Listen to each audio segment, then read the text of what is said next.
Hey everyone, welcome into another episode of Talkin Grizz. This is our off-season series. We're going to talk to media around the league about the drafts and prospects and everything going on in this crazy off-season. Joining me now is Jon Krawczynski he's a senior writer actually with The Athletic, covering the NBA and the Timberwolves. So I was going to say from Minnesota, but I don't actually know that you live there.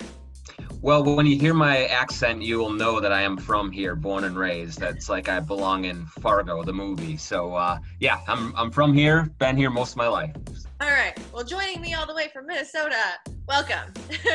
Okay, so the Timberwolves are in a good spot right now. They got the number one pick, but this draft is not really like the draft we saw last year. It was kind of a consensus that the number one was going to go number one. With things that you've heard, with things that you've seen with this roster covering this team for years, what do you think they're going to do with this pick? It's going to be really interesting to see what plays out, Kelcey, because like you said, there's no Zion Williamson, there's no Ja Morant. They would love it if there was a Ja Morant in this draft. So they're going to go into it with their options open. I think that their preference would be actually to package the number one pick with some other assets to make a trade and see if they could bring in a quality young player or players to pair with Karl-Anthony Towns and D'Angelo Russell that's just a little bit further along than an 18 or 19-year-old rookie, with all of whom at the top of the draft have some questions that need to be answered. So if they cannot move the pick, if they can't trade it, I think they really are looking hard at two players. One is LaMelo Ball, the point guard, and the other is Anthony Edwards from Georgia. There's a third guy, James Wiseman, that gets a lot of mention for that top pick, but with Karl-Anthony Towns as the established center, I think you're looking at, if they stay there, it's either Ball or Edwards at number one.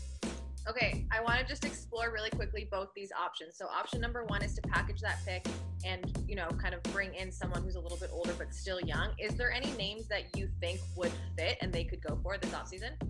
Well, in a perfect world, they would go after a Devin Booker, a Ben Simmons, a Bradley Beal type. I don't think any of those guys are going to be available. And so that means that you would probably want to look at kind of a lower tier, but maybe also including a different draft pick, either in this draft or in future drafts, to kind of add to a package that would entice the Wolves to come off of number one. Whether that's moving, let's say they move down to where Chicago is and you get their pick and like Wendell Carter Jr., somebody like that. The Knicks have been rumored to be involved in wanting LaMelo Ball. Maybe they come up with number 8 and Frank Ntilikina and some future assets. There's going to be a multiple kinds of scenarios that they're going to look at. And one thing that we do know about Gerson Rosas and the Wolves front office is they're going to get pretty creative. And so they may look at 3-team deals. They may look at 4-team deals to try and move chess pieces around and end up with things that they really like at the end. But I think that what they want is a young player that's maybe right in the age group of Russell Towns, maybe a little bit older to help with a little veteran leadership.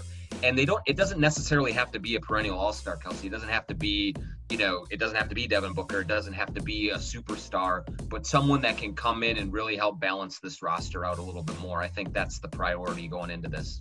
And balance it out kind of right away. Because like you said, these guys are coming in 18, 19, 20, and, didn't even get their full season this year in college. So let's quickly explore, say the creativity doesn't work out for whatever reason, the front office isn't able to make a deal they're happy with. You mentioned Ball and Edwards. Is there one that you think fits better with the roster? I think Anthony Edwards is a better fit. I mean, they have D'Angelo Russell as the point guard, and I think both Russell and LaMelo Ball, if you look at that, both like the ball in their hands. They both like to have control of the offense, really get others involved, look for their own shot. And so I think there's some redundancy there between the two of them, whereas Anthony Edwards is a little bit more of a prototypical 2.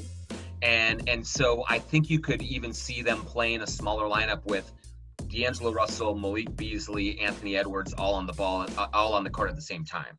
A lot of offensive firepower there. Maybe you need some defensive help, but I think it fits better for them to have Edwards over Ball. But I also do know, Kelcey, that they have really been adamant about when you're picking at number one and where they are in the Western Conference, you have to take the best player available. You can't look, just for fit.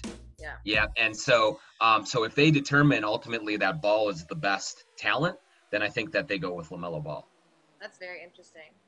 And just to end this off, I don't really hear an accent in you, but maybe it's because I'm in Canada, so I feel like I'm talking to someone up north. But there we go. Well, hey, it depends. It comes and goes. I'll say that. So thank you so much for your time today.